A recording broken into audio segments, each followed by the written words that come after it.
Hey there, Doodle lover.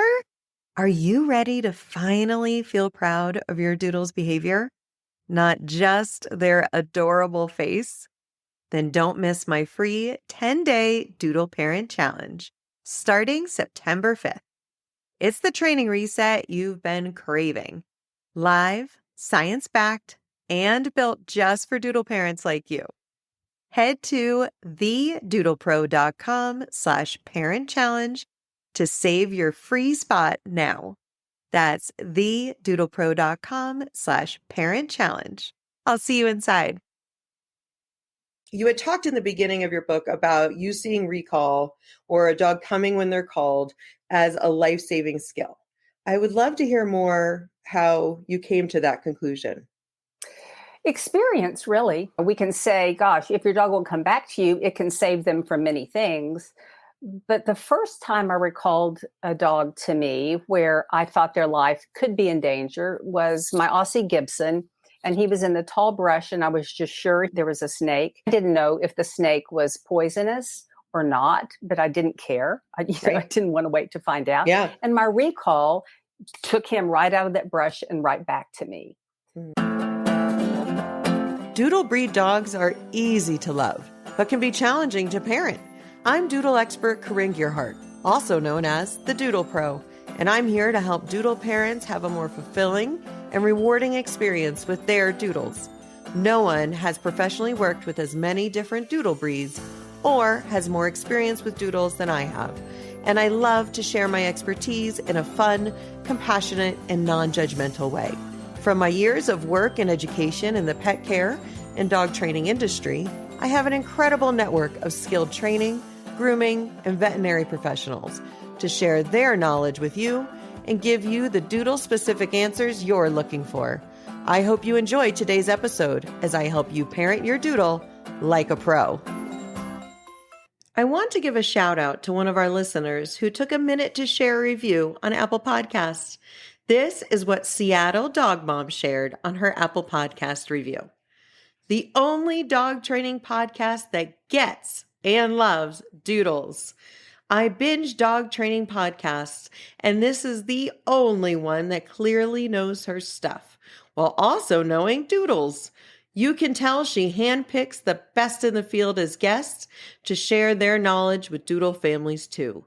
My only critique is I have to wait a whole week for the next episode. Thank you, Seattle Dog Mom. I can't tell you how much reviews like yours mean. If you'd like a shout out, please take a minute to leave a review on Apple Podcasts or your streaming service, and this will tell the streaming services to share our podcast and Doodle a loving message with more people. Now, let's talk about teaching your dog to come when you call with top trainer and author of the book, The Rocket Recall, Lisa Lyle Waggoner. Our interview was so helpful, I couldn't end it early just because of time. So this will be a two-part interview. Today, Lisa will answer frequently asked questions and concerns about teaching your dog to come and share what the science shows is the most humane and effective method. Next week, she'll walk us through her 12 steps of Rocket Recall so you can have a solid foundation to dive in. This is going to be a great episode. Hi, Doodle parents. I am so excited about our guest today. Lisa Lyle Waggoner is a pro trainer.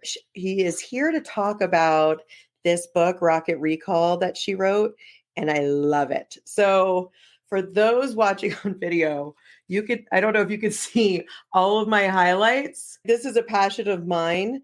I agree that it's a life-saving skill for all of our dogs to have. Thank you so much first of all, thank you for having me, and thank you for providing this wonderful forum for your listeners to learn. I never meant to be a dog trainer, and it was the death of a dog who propelled me into dog training. And once I started learning about the science of training and started understanding dog body language, I was hooked. And it was just a logical step for me to move in that way. Over the years, I've gained additional education, additional certifications.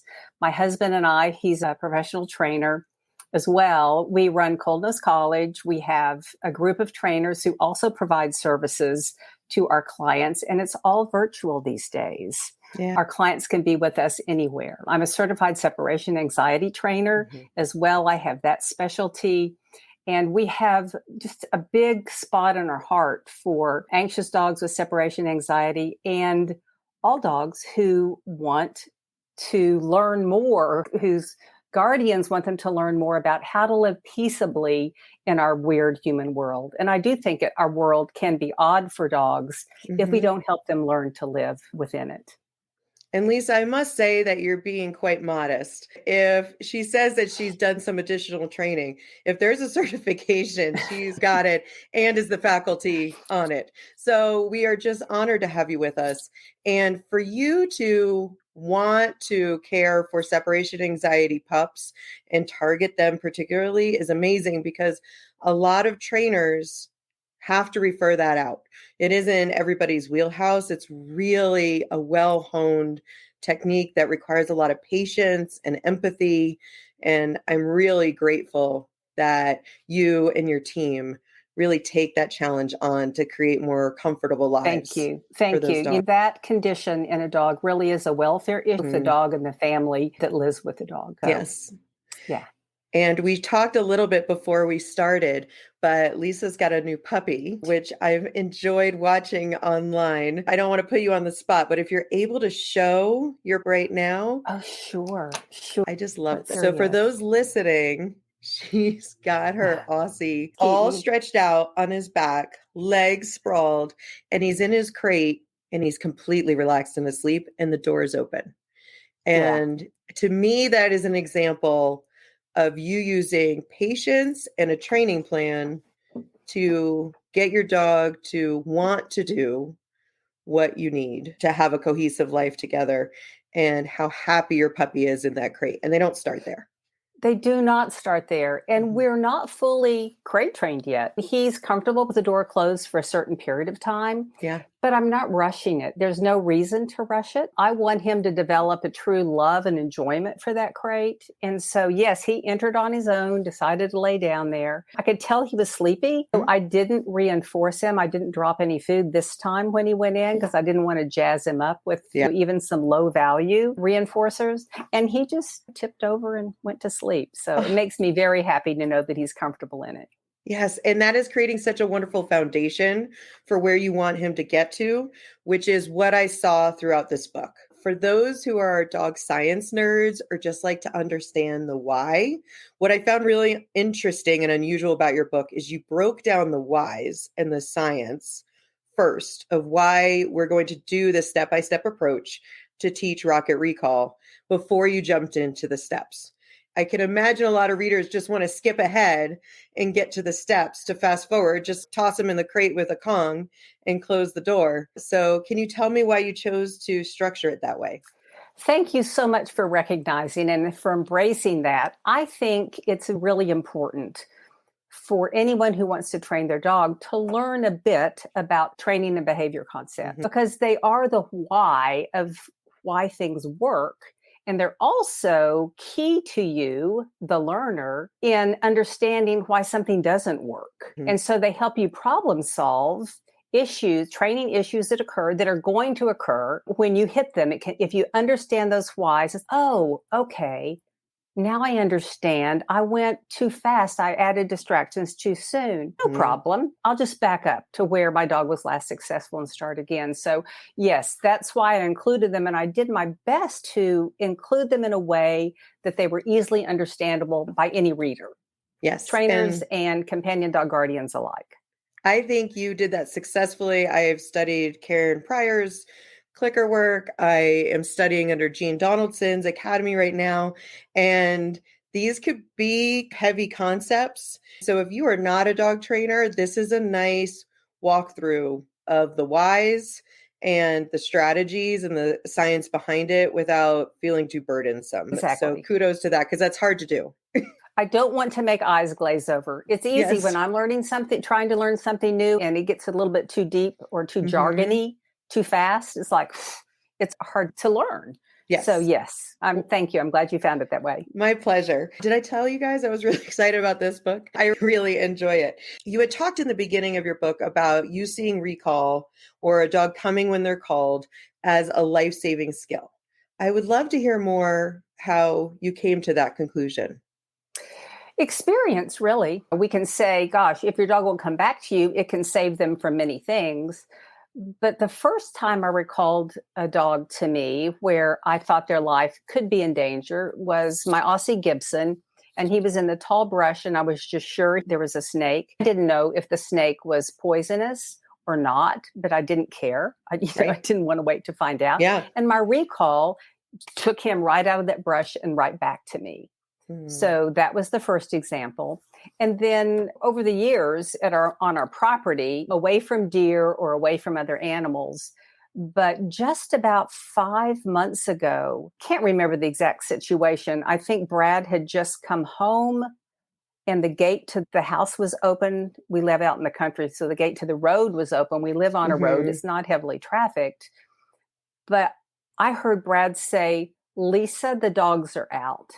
And so I panicked. I ran out the back of the house. The dogs could not see me. And I said my recall cue, yelled it in as loud a voice I could. And in about 5 seconds, they were back to me. Oh, And so Kaylee, who is now no longer with us, but she's in my book, she was very environmentally centered. So if there was a prey, she was going to be on that scent. I was thrilled that she turned around and returned on a dime to me. So that was a life-saving experience for me. My book hadn't been out for a couple of weeks, and I received a Facebook message from someone that said, "My brother bought me this book, and I read it, and I started using your techniques. I went for a walk with my dog yesterday, put him in his harness, and we went off through the neighborhood. I hadn't hooked the harness fully, and he came out of his harness and started trotting off. mm. And your book and my recall cue, he came back to me. He said, Oh, you probably saved his life. You just don't get better feedback than that. Gosh, she's not a trainer. She had just started using the protocol, but just those few weeks, she had already developed such a reinforcement history with her dog that he wanted to return to her when called.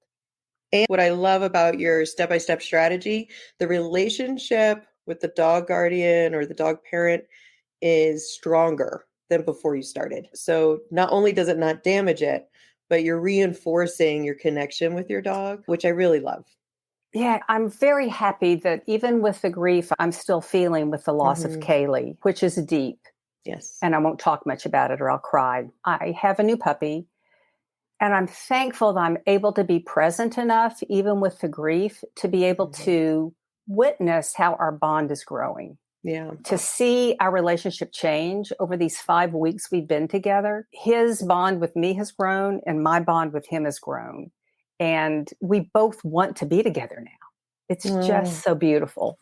that is wonderful. And he would never replace her. Never, ever. No, Never. never. No. There will always be that spot for Yes. her and all the dogs we've been blessed to love and work with. Yes. In our membership, the Doodle Pro Society, we just did a module on using treats effectively with our doodles and identifying high, medium, and low value treats. I'm glad that you like that. So you have a really great outline in one of the chapters of the book about identifying what are, I forget the word that you used for it, not triggers, but what are the things that entice your dog and then matching them up with the appropriate value. Yes, absolutely. It's important for us to understand how their dog sees their world. So if there are things that your dog finds distracting, and that could be anywhere from a leaf blowing in the wind to a squirrel, then it's important to find a reinforcer, something that they will work for in that environment. And so you pair the low value distractions with the low value reinforcers. And I'm learning that all again with Keaton. He's distracted by different things than Kaylee was. Yes. And wow, are his food choices and his food preferences different than hers? What works for one dog doesn't necessarily work for another, just like people. Yeah. It's in my book. I think I talk about this. I like cottage cheese and I like broccoli. And you could pay me with those two foods.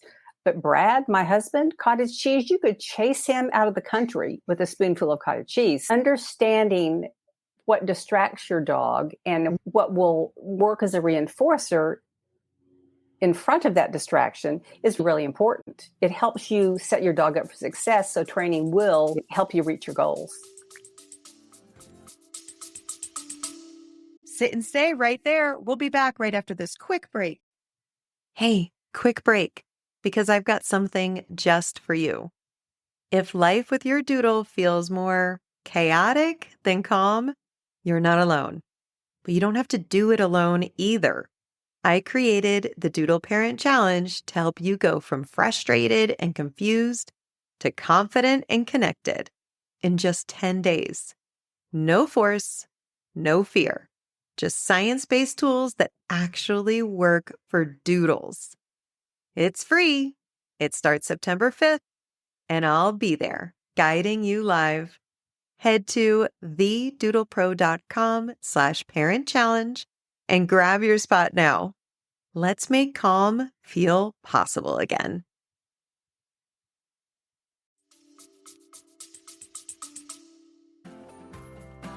Do you want your doodle to listen the first time? When we're asking difficult things of our doodles, we need to pay them accordingly.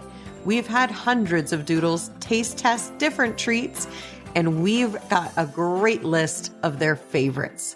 Go to thedoodlepro.com/treat freebie for our free list of doodles' favorite treats so you can get your doodle to listen the first time. I work with hundreds of doodles one-on-one, and I've borrowed this from other trainers, of course, but the softer and stinkier is usually where I start in seeing what is motivating for them. With Keaton and your last dog, can you give us a couple examples of their highest value treats? Yes, I sure can. For Kaylee, she was more food motivated really than Keaton is. A wider range of things would work for her. For her, salmon, dried salmon treats worked really well. Nice. For Keaton, I've learned, at least top of the ladder right now with all the different things I've tried, is a product made by Munster Milling, Munster freeze-dried meatballs. Ooh, I haven't just tried learned those about yet. them. Yeah. I didn't know them. One of my Facebook friends she does a lot of nose work with her dog. And she posted, she just got a big shipment in. It's like, I want to know what those are. I ordered them. He thinks they are just fine. Oh. So they're a little big for him right now. I have to cut them up, and they're a little crumbly, so they're not that easy to handle. But yes, they're made of 100% beef organs. So pretty. I find if it's really stinky and like a really desirable food, being dehydrated, it doesn't matter. Part doesn't have to be soft if it's really got those smells and tastes. And for Kaylee, rabbit zooks worked. Rabbits were a big distraction for her. So zooks, rabbit flavor, were one of her favorites. And she was a highly distracted dog for sure. What do you tell your students when they bring home a new puppy and they're worried about their dog getting an upset stomach with using treats for training? Very good question. I like to use, if I can, inside. I like to use my dog's kibble. If your dog will work for kibble inside, there's no reason not to use that.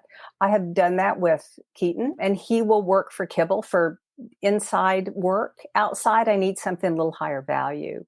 So I try to feed less fatty treats if I can. And though I have used some hot dogs and Vienna sausage with him outside, but I try to minimize the use of those. And then I usually add, at the end of the day or a couple times throughout the day, some canned pumpkin, just a teaspoon, a couple teaspoons or a tablespoonful that help keep their stools firm versus runny. Perfect. And I jumped ahead a little bit. Did I mention I'm excited about this book? I jumped ahead a little talking about different variety of treats, but I'd love for you to share with our listeners what role treats and reinforcements with food play when teaching a rocket recall.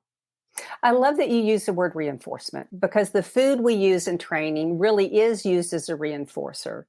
So if food is used correctly in training, we're going to be reinforcing, adding the food after a behavior has occurred. So an analogy is engineers reinforce concrete to make it stronger. And so we want to reinforce our dog's behavior by the use of adding food to it. When something is reinforced, the behavior gets stronger, and that's what we want. Food comes after the behavior occurs, not before.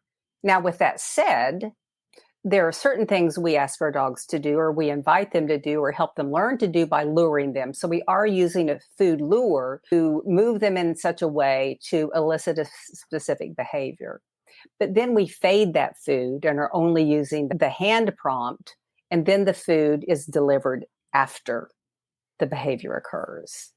So in what Lisa's talking about, people could use something stinky treat above a puppy's nose to lure them into a sit, and then you switch into the hand signal, and then you could even go into just verbal. But with recall, it's not, look at the bone I have. Correct. And then asking for them to come to you, because that can break down the pattern of you being able to use a verbal recall cue. Without a doubt. Absolutely. And I think one of the reasons the protocol that I've put together, I don't think I created any of this. I just put it together. I've learned all these things over my 17 years of being a professional dog trainer, and I've organized it in such a way that it's progressive and systematic. So we gain success along the way to the ultimate turn on a dime and return to you, return to me. But because I start with the check-in game, which is waiting for your dog to offer a look to you, and then you're reinforcing that, we start from the very beginning of the food coming after the behavior. There is no lure. Yes. And so that offered check-in becomes very reinforcing to your dog because they've been reinforced for turning and looking at you. It happened to me this morning. Keaton, he's learned to love the creek outside our home, which is wonderful, but it's also outside our home and he gets muddy. Yes. And so I just let him run up and down the creek, and he ran up into the brush, and he was just sitting up there looking at me. And I didn't call him because it was a very high distraction environment for him. I just waited to see what he would do. And he eventually came out of the brush and came to me. And so I reinforced it. Like, good job, buddy. You came from that highly distracting environment to me. I fed him. I happened to have hot dogs on me that moment. Winner. I Nice. fed him a couple of hot dogs and then released him to go back and play in the creek, which is another one of my strategies which I call the recall and release game. And in your step-by-step, you are teaching them to come before you're adding the cue. And that's an excellent example of, you didn't call him to you and then reinforce. He's learning that's a desired behavior, and then you'll add the cue onto it. I totally am on board with that strategy. A lot of people worry that in using treats to reinforce behavior, that they're bribing their dog. And sometimes that can sound like, I want them to do it because they know they should, or I want them to do it to please me, I'm their owner, or I'm worried they'll only listen if they know I have a treat. So what are your thoughts for those sorts of objections to this method of training? First of all, again, listen, a bribe is something given ahead of time. We're not giving the food ahead of time. We're giving it afterwards.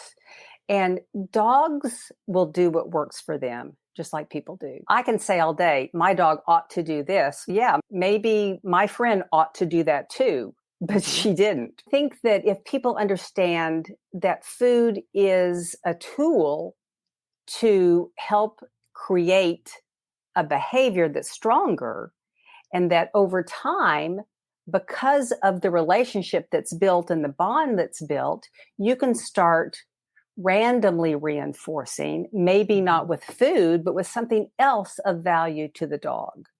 So that could be toys, that could be play.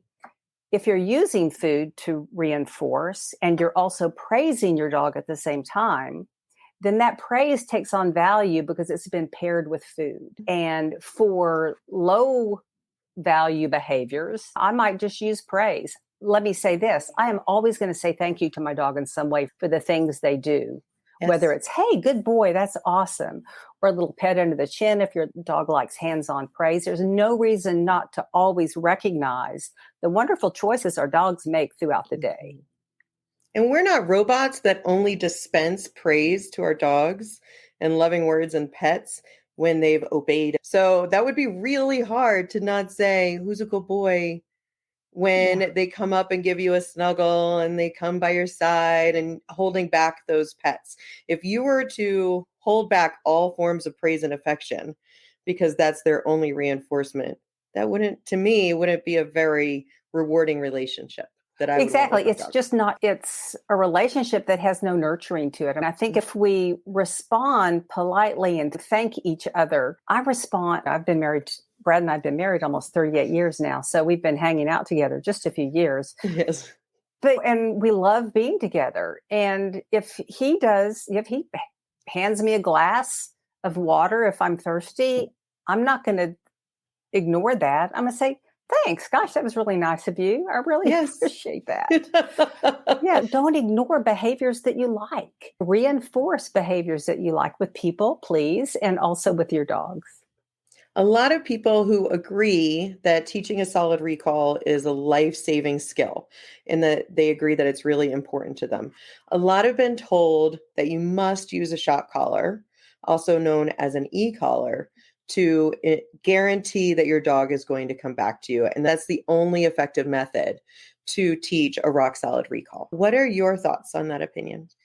First of all, I absolutely disagree with that because I see the strength of the recall in my dogs that have been trained without a shock collar. So let's talk first about something that is unpleasant to the dog. And so if we think about shock, I don't care how low level somebody says that shock is to the dog's neck. The collar was not designed to be pleasant, right? So the dog is working to avoid something versus working to attain something. So a dog who is reinforced with something that they find valuable, they will go above and beyond to excel to get that reinforcer. But a dog who's trained with aversives will do just enough not to receive whatever that aversive is. So I want a dog who wants to work with me and strive to do something that they're going to be reinforced for. I think one of the things that I've heard many people say is you have to have food on you all the time. You have to carry some food. Not always. You have to have some sort of reinforcer, but it doesn't have to be food. But doesn't a shock collar trainer have to carry a remote tool with them? Correct. I'd much rather have food in my pocket to reinforce my dog with than something I'm going to cause that would cause pain to them. There are times where a guest opens the front door and a dog darts out. Someone might not have their remote handy and the collar on, and which dog is going to have that basis. And I completely agree with you. I don't come from a place of judgment. I think all of us do the best we know and the best with the information we have. Yes, without a doubt. Before I learned, and of course, you know this from having read my book, because I talk a little bit about my journey. I trained my dogs in my home with all aversive techniques, and I just didn't know that there was a different option. Yes. And so we all only do what we know will work, and it worked. I will never argue that using aversives and training don't work because they do. But wow, I just really want my dog to really work to attain. And I want to see the joy in my dog's eyes when they're learning, because I saw the other look in my dog's eyes when I used different techniques. And I really like what I see now much better. Wonderful. I see the differences between doodles that I work with that have been trained both ways. And oftentimes those who have been trained with aversive look fearful of making a mistake, because a lot of times they don't know, why is that yank coming? Why is the prong coming? Why is the shock coming? And if somebody does tell you that it doesn't hurt, then it wouldn't work. So exactly. If it wasn't uncomfortable or it didn't add pain, they wouldn't respond. Just something to think about. If it doesn't work without that collar on, then it means that there's pain added. And I love that there is the step-by-step method that you really outlined so people can feel more confident about teaching this life-saving skill to their dog while still maintaining that relationship. And if a dog sees something that really gets them over threshold, be it their prey drive or they have fear of something, their adrenaline goes so high that many don't feel the pain, which is a drawback from some of these aversives that you'll see dogs who will override an electronic fence and run past it for the bunny or for something they're running away from. And then we'll come back in. Exactly, because then the adrenaline has come down and they're getting shocked from trying to return to their home. So just some things to think about. And Lisa and I agree that we do the best we know. And we're just sharing this information so people have more background as they make their choices and try to do the best with their doodles. Exactly. We're going to go over together in more detail your 12 rules of creating a rock solid recall in episode 2. So we'll give more details onto that. But I know that you have a free gift for our listeners. And do you happen to know that link of where they could go? I'll also put it in the show notes so they could get your free gift. Yes, it's longer than I can remember. That's okay. Tell them what it's about. Yes. So the free gift is the 12 rules of rocket recall. Yes. So it gives you a synopsis in 12 steps of things to think about and to do, and also some things to refrain from doing, so that it sets both you and your dog up for success in order to get that turn on a dime and rock solid recall back to you. Excellent. I'll have that information in our show notes so that listeners can find that. And if you'd like to hear Lisa talk through the 12 steps in more detail and explain them better, join us for episode 2, part 2 of this interview. Thank you, Lisa. Is there anything you want to add to our listeners? I would just say thank you for listening, and thank you for being interested in recall. I do believe it is a skill that every single dog needs to learn. And it's simple, but you have to practice. I did a Facebook post this morning and showed a picture of Keaton.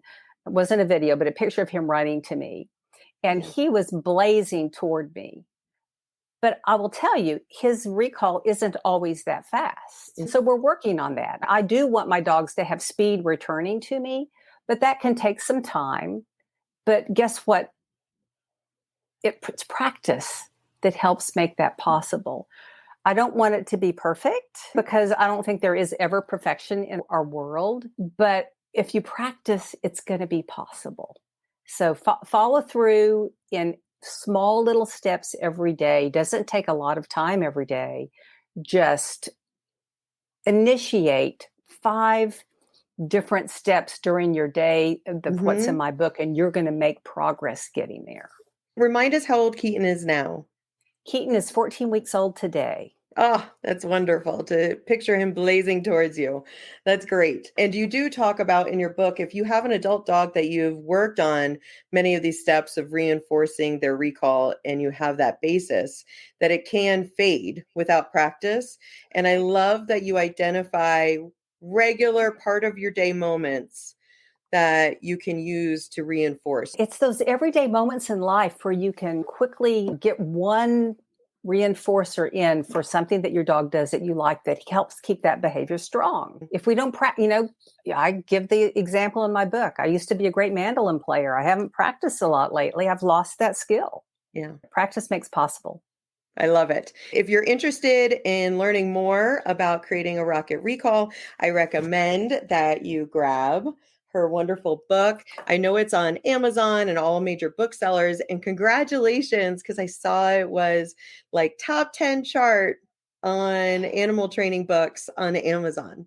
I'm very excited that it's done so well. And I had a wonderful group of people who helped me put the book together. So thank you so much. It's also available now at dogwise.com. Great. And also with Mungo Books in Canada. So fantastic. Please visit those resellers and help yourself to my book. I hope it will make a difference in your life and in your dog's life. Thanks for joining me on this episode of the Doodle Pro podcast. If you enjoyed the show, don't forget to rate and review us wherever you get your podcasts. And I invite you to follow me on Instagram at The Doodle Pro for behind the scenes peeks at all of the adorable doodles I work with daily.